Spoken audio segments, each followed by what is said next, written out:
یہ زندگی میں وہ ٹائم ہوتا ہے، اور پردیس میں رہنے والا اپنی زندگی دے کر پیسہ کماتا ہے، اور جب پیسہ آ جاتا ہے زندگی نہیں رہتی۔ آپ کے ماں باپ نہیں رہتے، آپ کے بچوں کا بچپن نہیں رہتا، آپ کی بیوی بوڑھی ہو جاتی ہے، آپ کے دوست یار آپ سے جدا ہو جاتے ہیں، آپ اپنا علاقہ، خوشی غمی سب چیزوں سے دور ہو جاتے ہیں۔ آپ کی زندگی صرف ایک پیسہ کمانے والی مشین، بلکہ ATM مشین بن کے رہ جاتی ہے۔ آپ مہینے کے مہینے اس سے پیسے نکالتے ہیں اور گھر بھیج دیتے ہیں، یہ آپ کی زندگی ہے۔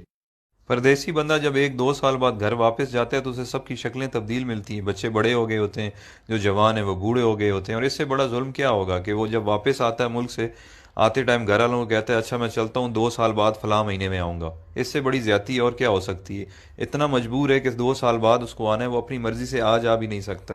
اچھا، جب ہم پردیسی چھٹی جاتے ہیں تو گھر والے بھی مہمان کی طرح ٹریٹ کرتے ہیں، آپ کی صحیح غلط ہر بات مانتے ہیں کہ 10 15 دن کے لیے آیا ہے، جو کہتا ہے سن لو، اور دوسرا پیسے بھی تو دیتا ہے۔ میں نے بہت سارے پردیسی لوگوں سے ڈسکس کی ہے، جب وہ 30 35 سال گزارنے کے بعد ملک واپس لوٹتے ہیں تو ان کے بچے بھی ان کی عزت نہیں کرتے ہیں، کیونکہ انہیں آپ کی عادت نہیں ہوتی ہے۔ وہ کچھ دن بعد کہنے لگے کہ ابا باہر ہی ٹھیک تھا، ہر وقت روکتا ہے ٹوکتا ہے، یہ نہ کرو وہ نہ کرو۔ بیوی بھی اب اتنی عزت نہیں کرے گی، کیونکہ آپ بوڑھے ہو چکے ہیں اور پیسے بھی نہیں کماتے۔ یہ ساری چیزیں اتنی جلدی آپ کو ہضم نہیں ہوں گی، کیونکہ جب آپ پردیس سے آتے تھے تو آپ کو منسٹر جیسا پروٹوکول ملتا تھا، جو اب واپس آنے پر نہیں ملے گا۔ آپ کچھ دن تو ان سب لوگوں سے لڑیں گے کہ میں نے آپ کے لیے زندگی ملک سے باہر گزار دی، میں نے یہ کیا، میں نے وہ کیا، بٹ سب نے یہی کہنا ہے کہ آپ نے کچھ نہیں کیا، بلکہ آپ کی وجہ سے ان کی زندگی خراب ہو گئی ہے۔ فائنلی دل برداشتہ ہو کر آپ نے ایک کونا پکڑ لینا ہے، بیٹھ کے سوچتے رہنا ہے کہ میرے ساتھ ہوا کیا ہے، میں نے کیا کیا ہے۔ اس دوران لوگ آپ کو پاگل نہیں تو کم از کم یہ کہنا ضرور شروع کر دیں گے کہ بڈھا کھسکا ہوا ہے، اس کی باتوں پہ زیادہ دھیان نہ دیا کریں۔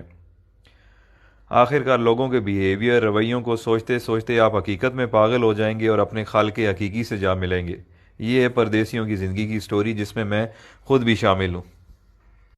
جو پردیس میں رہتے ہیں وہ میری باتوں کو اچھی طرح سمجھ رہے ہوں گے، کیونکہ جس پہ گزرتی ہے وہی جانتا ہے۔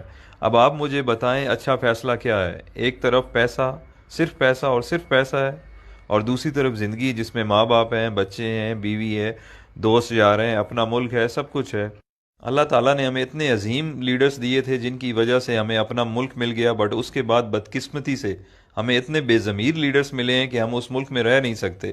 ہمیں کام کے لیے، روزگار کے لیے ملک سے باہر آنا پڑتا ہے، جبکہ ہمارا ملک وسائل سے مالا مال ہے، بٹ ہم پاگلوں کی طرح جیے فلاں بس نعرے لگانے کے قابل ہیں، اور یہی ہماری اوقات ہے۔ جس دن کرپٹ لیڈرز کو آپ نے جوتے مارنا شروع کر دی، اس دن آپ کو کمانے کے لیے ملک سے باہر نہیں آنا پڑے گا۔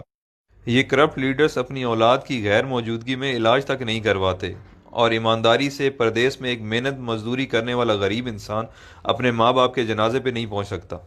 آپ کبھی تجربے کے طور پر 1 گھنٹہ انٹرنیشنل ایئرپورٹ پر ارائیول اور ڈپارچر میں گزار لیں، آپ لوگوں کو اندازہ ہو جائے گا کہ پردیس میں رہنے والے اور ان کے گھر والے کس تکلیف سے گزر رہے ہیں۔